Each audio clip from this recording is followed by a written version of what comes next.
தலையங்கம்: நமது பார்ப்பனர் இரட்டை ஆட்சியைக் கொல்ல முயல்வதன் இரகசியம். இரட்டை ஆட்சி என்றால் என்ன என்பது நமது ஜனங்களில் அநேகருக்கு தெரியாதென்றே சொல்ல வேண்டாம்.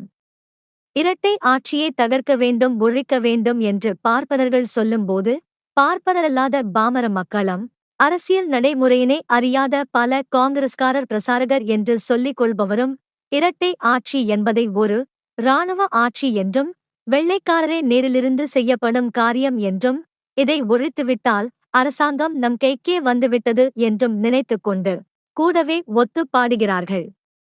இரட்டை ஆட்சியை ஒழிக்க வேண்டும் என்று சொல்லுகிற பார்ப்பனர்கள், இரட்டை ஆட்சியை ஒழித்த பிறகு என்ன செய்வதென்று இதுவரையில் ஒரு வார்த்தையும் சொல்லவே இல்லை. பார்ப்பனர்களுக்கு விபூஷண ஆழ்வார் போல் விளங்கின தேசபந்து தாசர் அவர்கள், இரட்டை ஆட்சியை ஒழித்த பிறகு என்ன செய்வதென்று சொல்ல வேண்டிய அவசியம் ஏற்பட்ட காலத்தில் விண்ணவர்க்கு விருந்தினராகிவிட்டார். ஆதலால் இரட்டை ஆட்சி என்ன என்பதும், அதை அழித்த பிறகு என்ன செய்ய வேண்டும் என்பதும் பாமர ஜனங்கள் தெரிந்து கொள்ள வேண்டியது முக்கியமான விஷயமாகும். தமிழ்நாட்டு பார்ப்பன கூட்டத்தினரது தந்திரத்தின் சாமர்த்தியமானது நமது பார்ப்பனரல்லாதார் இரட்டை ஆட்சியின் தத்துவம் தெரியாமலே அதை அழிக்கிறேன் என்று சொல்லுகிறவர்களின் பின்னால் திரியவும், அவர்கள் ஆட்டுவிக்கிறபடி ஆனவும், குழந்தைகள் போலும் சொன்னதைச் சொல்லும் கிளிப்பிள்ளை என்பது போலும் நடந்து கொள்ளுகிறார்கள். இரட்டை ஆட்சி என்பதன் பொருள் 35 வருஷ காங்கிரஸ் கேட்டுக் கொண்டதற்கிணங்க சர்க்காரால் ஜனங்களுக்கு கொடுக்கப்பட்ட ஒரு உரிமை, பதவி என்பது பொருள். அதாவது சுய ஆட்சி செலுத்த இந்திய மக்களாகிய நாங்கள் தயாராகிவிட்டோம், ஆதலால் அரசாங்கத்தின் பொறுப்பை எங்கள் வசம் ஒப்புவித்து விடுங்கள் என்று நம்முடைய தலைவர்கள் என்போர் சர்க்காரை விண்ணப்பம் மூலமாய் கேட்டுக் கொண்டதால், அதாவது ஸ்ரீமதி பெசன்ட் அம்மையாரின் ஆதிக்கத்திலிருந்த காங்கிரசின் போது 19 பேர் விண்ணப்பம் என்று சொல்லப்பட்ட நமது பிரதிநிதிகளான தலைவர்கள் ஒன்று கூடி யோசித்து தீர்மானம் செய்து எழுதி அதில் 19 இந்திய தலைவர்கள் கையெழுத்து போட்டு அனுப்பியதும், மாண்டேகு துரை மகனார் இந்தியாவிற்கு வந்த காலத்தில் அவரிடம் சமர்ப்பிப்பதன் பொருட்டு 10 லட்சக்கணக்கான பாமர மக்களிடம் கையெழுத்து வாங்கி சமர்ப்பித்த விண்ணப்பத்திலும் கண்ட விஷயங்களே ஆகும். இம்மாதிரி கையெழுத்து வாங்க யோசனை கூறியவருள் நமது மகாத்மா காந்தியடிகளும் ஒருவராகும். மாண்டேகு துரையிடம் நமது தலைவர்கள் சாட்சியம் கூறியபோது, சில அதிகாரங்களை நீங்கள் வைத்துக் கொள்ளுங்கள், சில அதிகாரங்களை எங்களுக்கு கொடுங்கள் என்று சொன்னவையே இரட்டை ஆட்சிக்கு ஆதாரமாகும். சர்க்காருக்கு இந்த தலைவர்கள் வார்த்தையில் நம்பிக்கை இல்லாவிட்டாலும், ஏதோ கொஞ்சம் கொடுத்து பார்ப்போம், கொடுக்கப்படும் கொஞ்சத்தையும் இவர்கள் சரியாய் நடத்தாமல் கெடுத்துவிட்டால் என்ன செய்கிறது என்ற பயத்தின் பேரில் அவர்களுக்கு கொடுக்கும் அதிகாரத்திலும் தங்களுக்கு கொஞ்சம் ஆதிக்கம் இருக்க வேண்டும் என்னும் கருத்தோடு மேற்பார்வை பார்க்கும் அதிகாரத்துடன் சில இலாக்காக்களின் நிர்வாகத்தை பொதுஜனங்களுக்கு கொடுத்திருப்பதும், சில இலாக்காக்களை தாங்களே வைத்துக்கொண்டு இருப்பதும் ஆகிய இந்த 2 நிர்வாகத்திற்குமே இரட்டை ஆட்சி என்று பெயர். இது நமது காங்கிரஸ் தலைவர்கள் சர்க்காரை கேட்டுக்கொண்ட தத்துவப்படியே கொடுக்கப்பட்டிருக்கிறதே அல்லாமல் சர்க்கார் இஷ்டப்படி கொடுக்கப்பட்டது அல்ல. இதை நமது காங்கிரஸ்காரர்களும் ஏற்றுக்கொண்டதுதான். ஆனால் இது போதாது, inadequate என்பதாக மட்டும் சொன்னார்களே தவிர, இரட்டை ஆட்சி தத்துவமே கூடாது என்று இதற்கு முன் எப்போதும் சொல்லப்படவே இல்லை. இப்போது தலைவர்கள் கான்போர் காங்கிரசின் பிரகாரம் கேட்கும் சுயராஜ்ய திட்டத்தில் சர்க்காருக்கு ஒருவித அதிகாரமும் இன்றி முழு பொறுப்பையும் கொடுக்கும்படி எவரும் கேட்கவில்லை. இராணுவம், போலீஸ், பொதுஜனங்களின் பத்திரம், சமாதானம், ஒழுங்குமுறைகள் ஆகியவைகளின் பொறுப்பை சர்க்காரே வைத்துக் கொள்ள வேண்டும் என்றுதான் சொல்லிக்கொண்டு அவை நீங்களாக மற்றவைகளை கொடுக்கும்படி கேட்கிறார்களே தவிர வேறில்லை. இன்னும் இப்போது வரவர நீதி நிர்வாக இலாக்காக்களையும் சர்க்காரே வைத்துக் கொள்ள வேண்டும் என்றும் இந்திய சட்டசபையில் தமிழ்நாட்டு பிரதிநிதி சொல்ல ஆரம்பித்துவிட்டார். அல்லாமலும் இரட்டை ஆட்சியில் மந்திரிகளுக்குள்ள அதிகாரத்தின் மேல் சர்க்காருக்கு ஆதிக்கம் வேண்டுமெனச் சொல்லி இந்திய சட்டசபையில் இருக்கும் ஒரு சென்னை பிரதிநிதி கூறி வாதாடியிருக்கிறார். இந்த நிலைமையில் இரட்டை ஆட்சியை ஒழிக்க வேண்டுமென்று சொல்வதன் பொருள் என்ன? இதன் இரகசியம் என்னவென்பதை அறிய வேண்டாமா?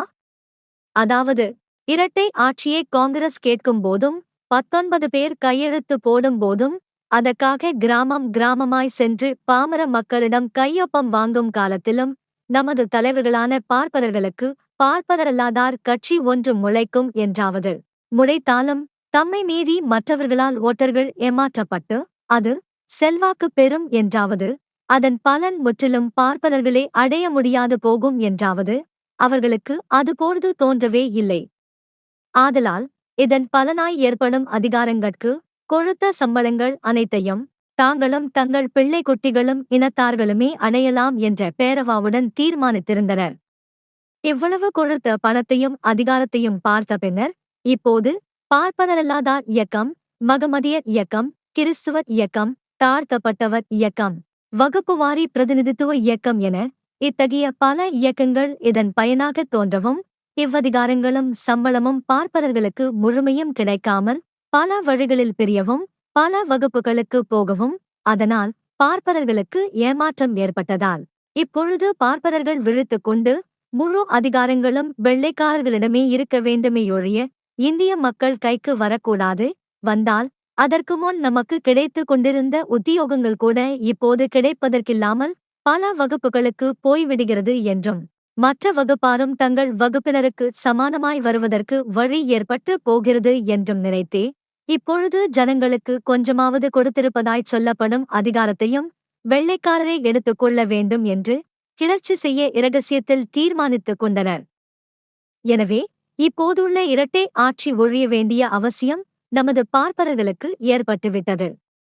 கல்கத்தாவில் இரட்டை ஆட்சியை ஒழித்ததற்கு அவசியமாய் நின்ற காரணம் அங்கு மகமதியர்கள் மந்திரி பதவிக்கு வந்துவிட்டதாலும் சென்னையில் இரட்டை ஆட்சியை ஒழிக்க வேண்டிய காரணம் இங்கு பார்ப்பனரல்லாதார் மந்திரி பதவியை வகித்திருப்பதாலுமே அல்லாமல் வேறல்ல. மத்திய மாகாணத்தில் இரட்டை ஆட்சியை ஒழித்த காரணம் அங்குள்ள ஒரு வகுப்பு பார்ப்பனர்களுக்கு அதிகாரம் இல்லாமல் போனதேயாகும். ஆகவே கல்கத்தாவிலும் மத்திய மாகாணத்திலும் இரட்டை ஆட்சியை ஒழித்தாகிவிட்டது. மகமதியரையும் பார்ப்பனரல்லாத மந்திரிகளையும் வீட்டுக்கு அனுப்பியாகிவிட்டது. இனி தமிழ்நாட்டில் ஒழிக்க வேண்டியதுதான் பாக்கியாய் இருக்கிறது. இரட்டை ஆட்சியை ஒழித்த பார்ப்பனர்களின் வேலை என்ன? முற்கூறிய 2 இடங்களிலும் இரட்டை ஆட்சி அழிந்து முற்றும் சர்க்கார் ஆட்சியான ஒத்தை ஆட்சியாக மாறிவிட்டது. சென்னையிலும் இரட்டை ஆட்சியை ஒழித்துவிட்டதாகவே வைத்துக் கொள்ளுவோம், மந்திரிகளை வீட்டுக்கு அனுப்பிவிட்டதாகவும் வைத்துக் கொள்ளுவோம். பிறகு இந்த பார்ப்பனர்கள் சாதிக்கப் போவதென்ன?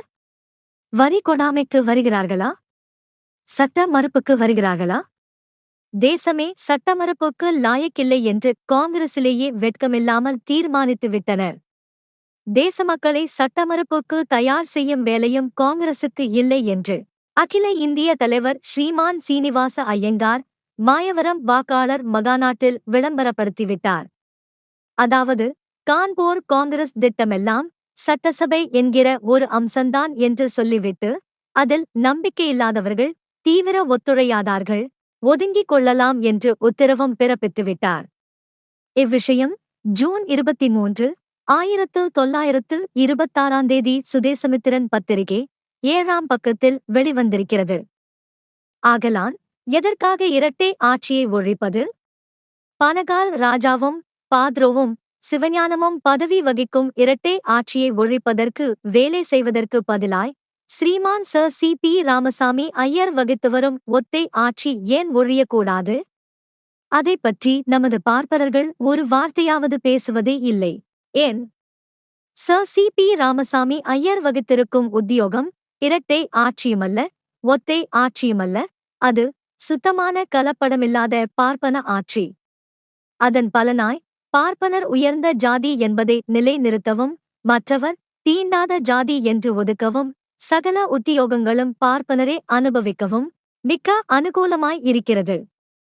உதாரணமாக இந்த வாரத்தில் 10 ஜில்லா ஜட்ஜு பதவியும் 10 சப் ஜட்ஜு பதவியும் கொழுத்த சம்பளமாகிய மாதம் 1000-2000 ரூபாயில் சர் சி.பி. ராமசாமி ஐயரால் வழங்கப்பட்டன. யாருக்கு? எல்லாம் பார்ப்பனருக்கு. ஒரு சமயம் அதிலும் இரட்டை ஆட்சி நுழைந்துவிட்டால் 20 ஜட்ஜு பதவிகளும் பார்ப்பனருக்கே கிடைக்குமா? போலீஸ் இலாகாவில் சர் சி.பி. இருப்பதால் சர்வம் பார்ப்பன மயம் ஜகத் என்பது போல எல்லா உத்தியோகங்களும் பார்ப்பனருக்கே விநியோகிக்கப்படுகிறது.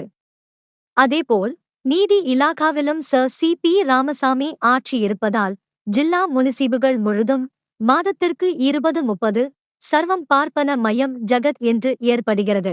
அல்லாமலும் பார்ப்பன பிள்ளைகள் படித்துவிட்டு உத்தியோகம் இல்லாமல் திண்டாடித் திரிவதால் அவர்களுக்கு வேலை கொடுப்பதற்காகவே ஒவ்வொரு தாலுகாவிற்கு 2-3 முனிசிப் கோர்ட்டுகளும், ஒவ்வொரு ஜில்லாவிற்கு 2-3-4 ஜட்ஜு கோர்ட்டுகளும், அடிஷனல் ஜட்ஜு கோர்ட்டுகளும், சப் கோர்ட்டுகளும் சிருஷ்டிக்க சி. பி. ராமசாமி பிரம்மாவாக விளங்குகிறார். இதன் பயன் என்ன? ஊரெங்கும் அக்கிரகாரத் தெருக்களிலுள்ள வீடுகள் தோறும் பார்ப்பன வக்கீல்களின் போர்டுகள் கருப்பு பலகைகள் தொங்கவும், இவர்கள் பிழைக்க ஆங்காங்குள்ள பார்ப்பனரல்லாதார் தங்களுக்குள்ளாகவே ஒருவர் பேரில் ஒருவர் வழக்கு தொடர்ந்து முட்டிக்கொள்ளவும், கைப்பணத்தை பார்ப்பனருக்கு அழுதுவிட்டு தலையில் கையை வைத்துக் கொண்டு போகவுமே ஏற்படுகிறது. இரட்டை ஆட்சியை ஒழிப்பதன் ரகசியம் பார்ப்பனர் பிழைப்புக்கு வழி தேடுவதற்கே அல்லாமல் வேறொன்றும் அல்லவே அல்ல. அப்படிக்கில்லாதவரே இரட்டை ஆட்சியை ஒழித்துவிட்டு அதற்கு மேல் என்ன செய்வது என்பதை கண்டிப்பாய் சொல்லியிருப்பார்கள். இந்த பார்ப்பனரிடம் பணம் வாங்கிக் கொண்டு அவர்கள் பின்னால் வாளை ஆட்டிக்கொண்டு பார்ப்பனரல்லாதாரை பார்த்து குலைக்கும் கனவான்களையும், உண்மையிலேயே விஷயம் அறியாமல் எப்படியாவது ராஜ்ய வாழ்வில் தனது பெயர் அடிபட்டால் போதுமென்று நினைத்து திரிகிற அப்பாவிகளையும் நாம் ஒன்று கேட்கிறோம். இரட்டை ஆட்சியை எதற்காக அழிப்பது? அழித்துவிட்டு அதன் மேல் என்ன செய்வது? இரட்டை ஆட்சியை அழித்து ஒத்தை ஆட்சி செலுத்தும்படி விடப்போகிற கிளர்ச்சி செய்வதை நிறுத்திவிட்டு ஒத்தை ஆட்சியை அழியும்படி செய்தால் என்ன? அல்லது இரட்டை ஆட்சியை அழிப்பது என்கிற வார்த்தையில் அரசியலில் எவ்விதத்திலும் இரட்டை ஆட்சியே கொஞ்சமும் கூடாது என்கிற கருத்து அதில் இருக்கிறதா? அப்படி இல்லையானால் சில அதிகாரங்கள் சர்க்கார் கையிலேயே இருந்துதானே தீரும். இரட்டை ஆட்சியை ஒழிக்க இந்திய சட்டசபைக்கு போன ஸ்ரீமான் M.K. ஆச்சாரியாரும் அரங்கசாமி ஐயங்காரும் இந்திய சட்டசபையில் பேசியதன் அர்த்தமென்ன? இரட்டை ஆட்சியை பற்றி இவ்வளவு எழுதியதன் கருத்து, இரட்டை ஆட்சியை நாம் ஒப்புக்கொள்ளுகிறோம் என்பதைக் காட்டுவதற்கு அல்ல.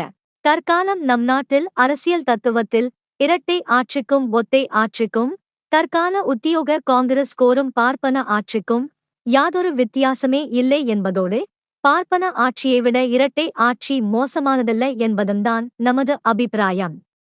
ஆதலால் மேற்கண்ட 3 ஆட்சியிலும் ஏழை மக்களுக்கு, கிராமத்து குடியானவர்களுக்கு, தொழிலாளர்களுக்கு யாதொரு நன்மையும் ஏற்படாததோடு இவைகளின் பலனால் இனியும் அதிகமான கஷ்டம் ஏற்பட போகிறது என்பதே நமது கருத்து. ஆனால் நம் நிர்வாக சபையில் ஆகட்டும், மந்திரி சபையில் ஆகட்டும், மற்ற நீதி இலாக்காக்களில் ஆகட்டும், ஒத்தை ஆட்சியின் பெயரினாலோ இரட்டை ஆட்சியின் பெயரினாலோ நரசிம்ம சர்மா, ராமசாமி ஐயர், வெங்கட்டராம சாஸ்திரியார், சீனிவாசையங்கார், ராஜகோபால ஆச்சாரியார், மோதிலால் நேரு, மதன் மோகன் மாளவியா என்கிற பெயர் உடையவர்கள் இருந்து நடத்தும்படியான ஆட்சியை விட வீரையன், சவுந்தர பாண்டியன், அப்துல் ரஹீம், இன்னாசி முத்து, வரதராஜலு என்கிற பெயர் உடையவர்கள் இருந்தால் நமது நாட்டில் 6 கோடி மக்கள் கண்ணில் பட, தெருவில் நடக்க, சுவாமி தரிசனம் செய்ய சுதந்திரம் இல்லாதவர்களாகவும், 28 கோடி மக்கள் வேசி மக்கள், அடிமைகள் என்று சொல்லப்படக்கூடியவர்களாகவும், 7 கோடி மக்கள் மிலேச்சர்கள் என்று சொல்லப்படக்கூடியவர்களாகவும், ஈன ஜாதிக்காரர்கள் என்று சொல்லப்படக்கூடியவர்களாகவும் இருக்க மாட்டார்கள் என்கிற ஒரே எண்ணம்தான். நமது நாட்டில் எந்த ஆட்சி இருந்தாலும் பார்ப்பனர் ஆட்சி கூடாது என்பதே நாம் சொல்லுவதன் முக்கிய கருத்து. குடியரசு தலையங்கம், ஜூன் 27, 1926.